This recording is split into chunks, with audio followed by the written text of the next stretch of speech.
नमस्कार, आप देख रहे हैं आरएडी न्यूज़। मैं हूं योगेश चक्रवर्ती। खबर है कि बिहार के डीजीपी आरएस भट्टी केंद्रीय प्रतिनियुक्ति पर जाना चाहते हैं और इसके लिए लगातार वे कोशिश कर रहे हैं। हर हाल में वो बिहार से बाहर जाना चाहते हैं। दूसरी ओर कल ही यानी कि 5 अगस्त को दरभंगा की ग्रामीण एसपी काम्या मिश्रा ने अपने पद से इस्तीफा दे दिया। आखिर क्या वजह है कि बिहार के आईपीएस अधिकारी अपने पद से इस्तीफा दे रहे हैं, तो कोई बिहार छोड़कर जाना चाहता है? क्या उन पर राजनीतिक दबाव है या फिर वो काम के बोझ को उठा नहीं पा रहे हैं? इसी मसले पर हम बात करने आए हैं पूर्व आईपीएस अधिकारी अमिताभ दास जी से, जो इस वक्त हमारे साथ हैं। आइए उनसे बात करते हैं। सर, बिहार के डीजीपी केंद्रीय प्रतिनियुक्ति पर जाना चाहते हैं और इनके बारे में कहा जाता है कि आरएस भट्टी जो बहुत कड़े मतलब पुलिस अधिकारी हैं और विभिन्न पदों को सुशोभित किए हैं, और वैसा व्यक्ति आखिर क्यों मतलब केंद्रीय प्रतिनियुक्ति पर डीजीपी का पद छोड़कर जाना चाहता? देखिए, दोनों खबरें जो आपने दी ना, दोनों कहीं ना कहीं जुड़ी हुई खबरें हैं। पहली खबर तो ये है, जो बिहार के डीजीपी हैं, पुलिस महानिदेशक हैं राजविंदर सिंह भट्टी सर, इनके बारे में हल्ला है कि ये केंद्रीय प्रतिनियुक्ति पर बिहार छोड़ना चाहते हैं। देखिए, मैं दर्शकों को बता दूं कि आईपीएस एक अखिल भारतीय सेवा है, उसमें एक कैडर मिलता है आपको। जैसे भट्टी सर का बिहार कैडर है, लेकिन केंद्रीय प्रतिनियुक्ति पर, सेंट्रल डेपुटेशन पर आप बाहर भी जा सकते हैं। एक तो उनकी चर्चा है, और उसी से जुड़ी ही कल से एक चर्चा हो गई है कि दरभंगा की जो ग्रामीण एसपी है, काम्या मिश्रा नाम है, ये 2019 बैच की आईपीएस हैं और मूलतः उड़ीसा की रहने वाली हैं। इन्होंने आईपीएस की नौकरी से इस्तीफा दे दिया है, पुलिस मुख्यालय अपना त्यागपत्र भेज दिया।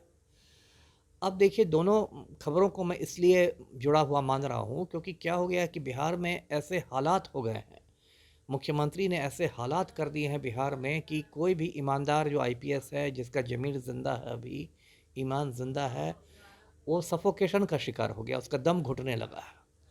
और कोई भी ईमानदार व्यक्ति या ज़मीर वाला व्यक्ति अब इस सिस्टम में काम नहीं कर सकता है। अब मैंने पहले भी दर्शकों को तस्वीर दिखाई है, ये देखिए तस्वीर है, यही सुशासन की हकीकत है। हमारे मुख्यमंत्री हैं पलटू राम, जो कि खुद को सुशासन बाबू कहते हैं और कहते हैं कि हम ना किसी को फंसाते हैं, हम ना किसी को बचाते हैं, और अपराधों पर हमारा जीरो टॉलरेंस। मतलब जीरो टॉलरेंस का मतलब कि बिल्कुल अपराध हम बर्दाश्त करते ही नहीं हैं। जी। और आप इस तस्वीर में देखेंगे कि किस प्रकार वो एक आज्ञाकारी चपरासी की मुद्रा में माफिया डॉन के सामने हाथ जोड़ के खड़े हैं। यही तस्वीर सुशासन की हकीकत बयां करती है। ये जो अनंत सिंह है, ये बेऊर जेल में बंद है लगभग 5 बरस से, और इसको जेल के अंदर सारी सुविधाएं मिली हुई है। मोबाइल की सुविधा मिली हुई है, मोबाइल से अपना गिरोह का संचालन करता है। मोबाइल पर इसकी पत्नी विधायक है नीलम देवी, उससे बात करता है, और सारे इसको मतलब शान शौकत के साथ जेल में है। जेल को इसने मजाक बना के रख दिया है, और बिहार में ऐसा सिस्टम ध्वस्त हो गया है कि ना मुख्य सचिव की औकात है इसका मोबाइल जब्त करवा देने की, ना गृह सचिव की औकात है, ना आईजी जेल की औकात है।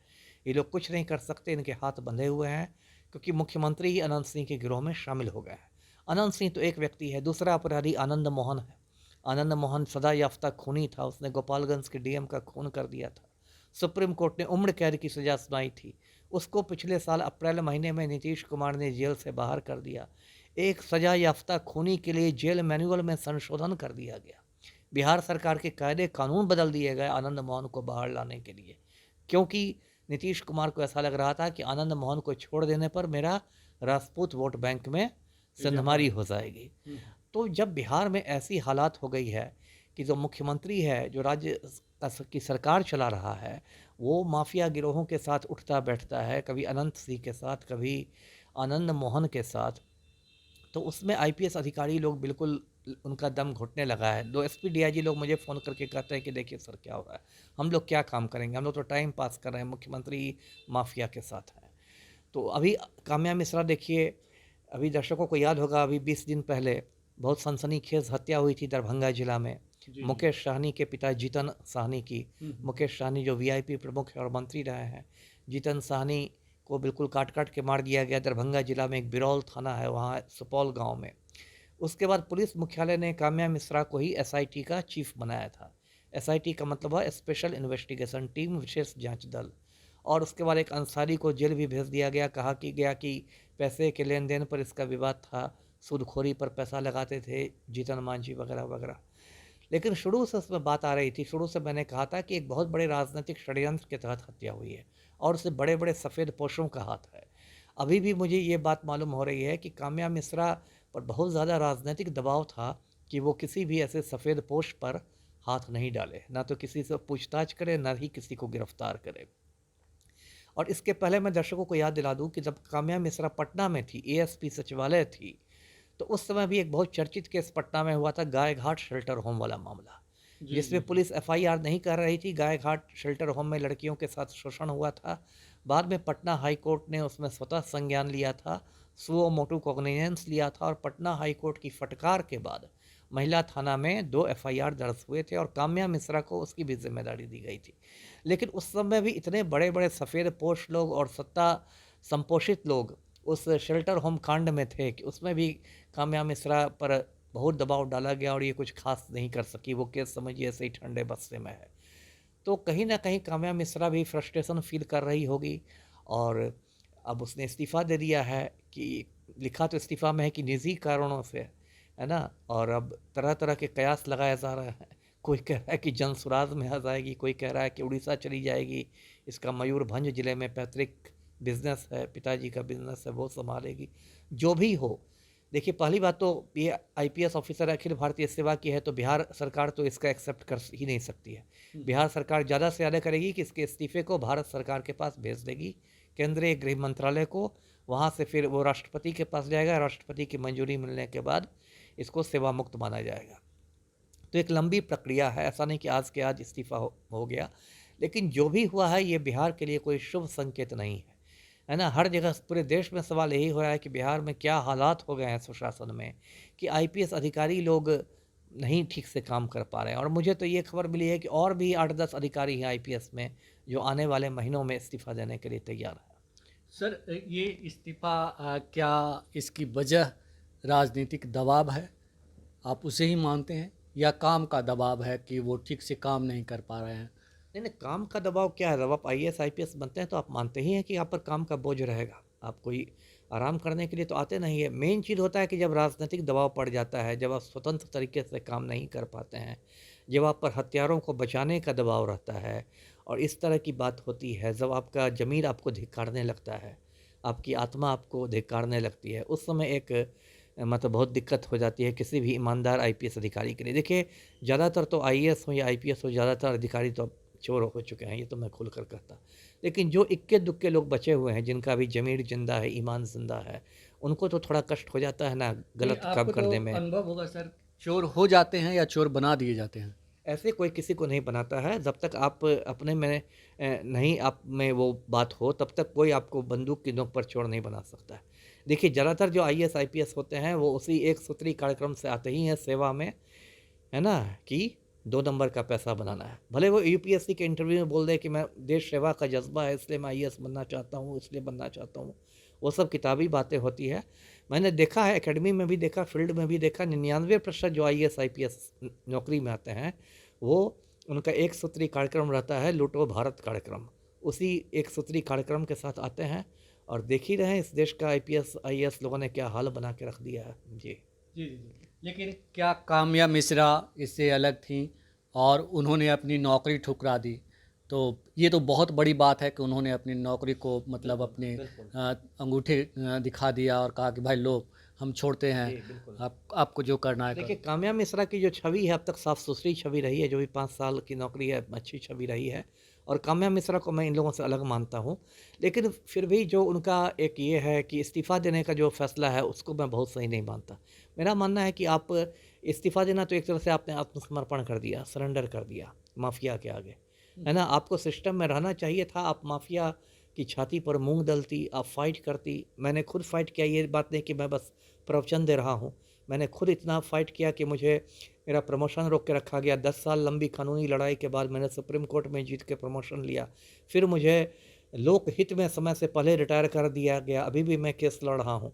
तो मैं खुद इसका मतलब जीता जागता उदाहरण हूँ कि सरेंडर नहीं करना, आपको फ़ाइट करना है, और फाइट करके आप एक मिसाल पेश कर सकते हैं कि देखिए उसने सरेंडर नहीं किया। यदि इस्तीफ़ा देके आप उड़ीसा चली जाती हैं तो ठीक है, लेकिन ये मुझे लगता है कहीं न कहीं इसमें पलायन वाली बात है कि आप एस्केप कर रही हैं। जी। इस बीच बिहार में अपराध लगातार बढ़ रहे हैं। आए दिन हत्या, बलात्कार और लूट की खबरें आ रही है।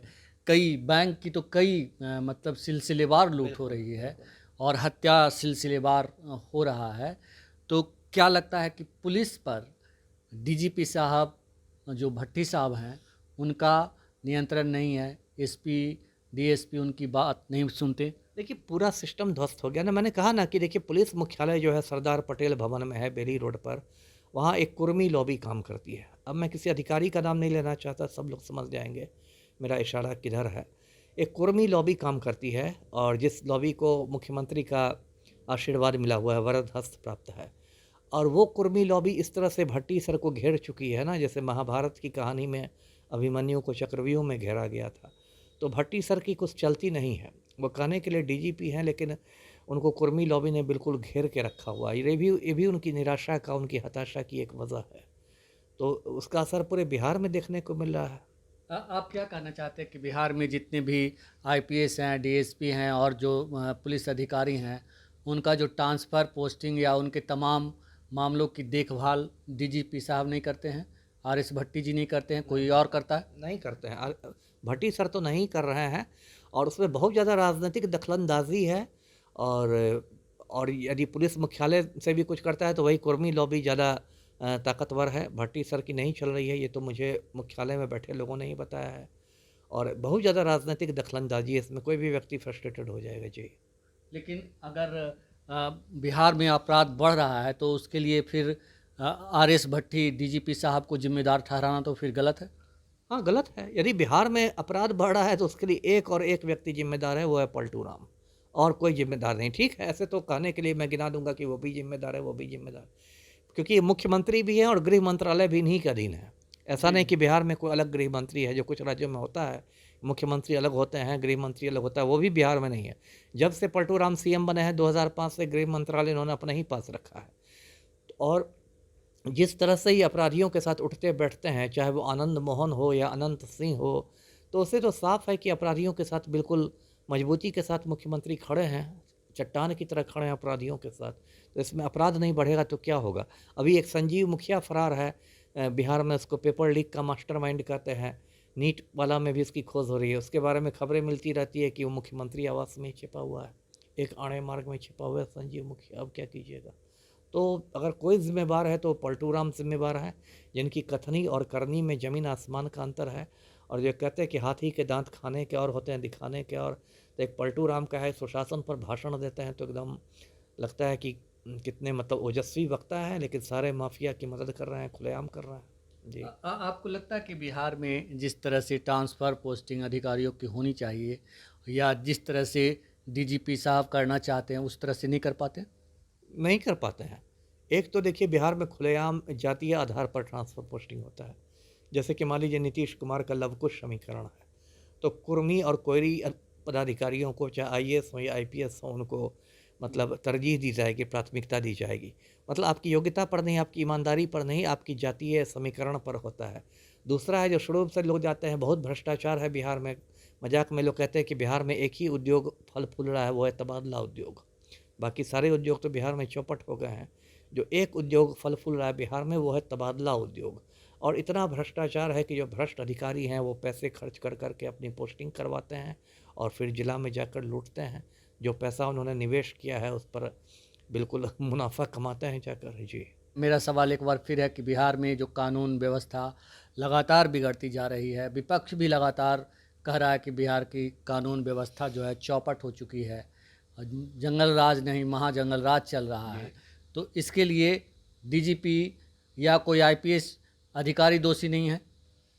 अगर दोषी हैं भी तो आंशिक रूप से दोषी हैं। अगर हैं भी तो मैंने कहा कि मुख्य रूप से दोषी सिर्फ और सिर्फ बिहार के मुख्यमंत्री हैं। आपको याद होगा कि जब जीतन साहनी की हत्या हुई थी तो बहुत हंगामा हुआ था। आनंद फनन में मुख्यमंत्री ने एक उच्च स्तरीय बैठक बुलाई थी कानून व्यवस्था की समीक्षा के लिए। मैंने उस समय भी कहा था कि इससे कुछ नहीं होने वाला है, ये लोग मीटिंग खेल रहे हैं, कुछ नहीं होगा। वही हुआ। उसके बाद देखिए पूर्णिया में तनिष्क शोरूम में 3 करोड़ रुपया लुटा गया। उसके बाद भी कांडों की झड़ी लगी हुई है। तो ऐसा तो नहीं कि उसके बाद स्थिति सुधर गई है। तो पलटू राम की प्राथमिकता में ये है ही नहीं। पलटू राम की कहता आप कह सकते एक सूत्री कार्यक्रम है कि पलटी मार मार के कुर्सी से चिपके रहो, है ना। और ये विधि व्यवस्था, कानून व्यवस्था, ये सब इनके मतलब डिक्शनरी में ही नहीं है, इनके शब्दकोश में ही नहीं है। आपने सर ये भी कहा कि मुकेश सहनी के पिता जीतन सहनी की जो हत्या हुई वो मामूली हत्या नहीं है, किसी आपराधिक या पैसे के लेन देन की वजह से नहीं हुई, एक राजनीतिक हत्या है और उस राजनीतिक हत्या को दबाया जा रहा है, इसीलिए काम्या मिश्रा ने इस्तीफा दिया, ऐसा आपका कहना है। आपने अभी कहा, आप इस बात पे कायम हैं? जी कायम है बिल्कुल। मैं तो देखिए ये तो बाद की बात हुई, जिस दिन हत्या हुई उस दिन से मैं कह रहा हूँ कि एक राजनीतिक षड्यंत्र है, इसमें बड़े बड़े सफ़ेद पोस्टरों का हाथ है। दर्शकों को याद दिला दूँ, उससे कुछ दिन पहले ही मुकेश सहनी की वायु श्रेणी की सुरक्षा वापस ली गई थी। एक पूरा षड्यंत्र किया गया था और जिस मतलब हड़बड़ी में एक आदमी को पकड़ के जेल भेज दिया गया और तुरंत केस को क्लोज कर दिया गया। कुछ ज़्यादा ही हड़बड़ी पुलिस ने दिखा दी। तो उससे भी यहाँ तक कि खुद मुकेश सहनी जांच से संतुष्ट नहीं नज़र आ रहे हैं। वो कहते हैं कि किसी बेगुनाह को जेल नहीं भेजना चाहिए। तो ये तो लग रहा है कि कुछ बहुत बड़ा षड्यंत्र है जिसको दबाया जा रहा है और पुलिस ने जानबूझ के अनुसंधान की दिशा को भटका दिया। जी। तो सुना है आपने एक्स आईपीएस अधिकारी अमिताभ दास जी को, जिनका साफ तौर पे कहना है कि बिहार की कानून व्यवस्था लचर हो रही है, बिगड़ रही है, तो उसके लिए सीधे तौर पर मुख्यमंत्री नीतीश कुमार जिम्मेदार हैं, क्योंकि वो अधिकारियों को फ्री हैंड देने की बात तो करते हैं लेकिन उनके हाथ बंधे हुए हैं। सच्चाई यही है, हर जगह लॉबी काम करता है और यही वजह है कि काम्या मिश्रा ने अपने पद से इस्तीफा दे दिया और बिहार के डीजीपी आरएस भट्टी केंद्रीय प्रतिनियुक्ति पर जाने की योजना बना चुके हैं। फिलहाल इतना ही। आप हमें फेसबुक पर फॉलो करें, यूट्यूब पर सब्सक्राइब करें, लाइक करें, शेयर करें और कमेंट्स कर अपना महत्वपूर्ण सुझाव और विचार जरूर दें। धन्यवाद।